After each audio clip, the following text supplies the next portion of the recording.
কি করলেন? অর্জুনকে স্নান করতে দিয়ে পাঠালেন। এদিকে দেখে করোয়াতে জল, যে জল দিয়ে ভট্টিকে ডুবাই ডুবাই কৃষ্ণ নাম করে আর একটি করে খড় উঠায়। কৃষ্ণ নামে নামে খড় উঠে, যতবার খড় দেয় ততবার কৃষ্ণ নাম অন্তরে যায়। কৃষ্ণ নামে কর্ষণ হয় নয়নবাড়ি।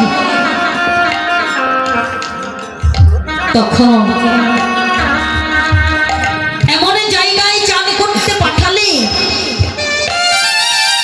সেই জায়গায় গিয়ে দেখে একটি ছোট্ট গর্ত।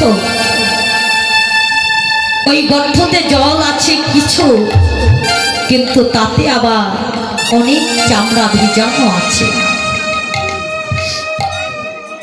অর্জুন মনে মনে ঘৃণা করলে, এই কেমন করে এখানে চান করব? তাই তো লজ্জা ঘৃণা ভয় এ থাকতে কৃষ্ণ সাধন ভজন নয়।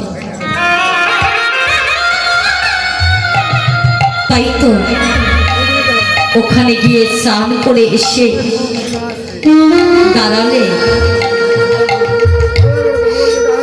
ওই যে করোয়াতে জল আছে, ওই জলে দেখে পোকা থই থই করছে। হরিদাস দর্শন করছে কৃষ্ণকে ওই করোয়ার ভিতরে। প্রভু, এমনই তোমার মহিমা, তুমি আমার পরীক্ষা করছো। আমার কাছে তুমি এসে এমন ভাবে উদয় হয়েছ। তেলের খুঁড়ি আছে, ওই তেলের খুঁড়িতেও দেখে কৃষ্ণ হাসছে। অর্জুন এসে যখন বসবে, তাকে সেবা দিলে ঘরে অফুটন্ত খই, যেটি বালিতে দিয়ে ফুটে না, অনেকেই ফুটেছে অনেকেই ফুটে না, ধান সহকারে একটি পাতাই করে সেবা দিলে দর্শন করে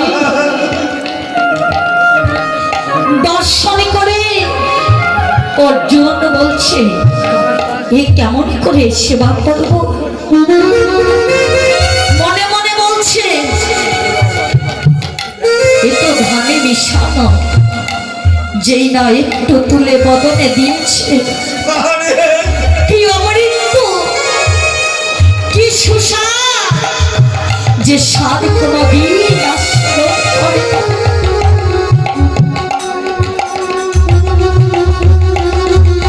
ওই খইয়ের এত স্বাদ, অমৃতর চাইতে যেন দ্বিগুণ স্বাদ। ওই খই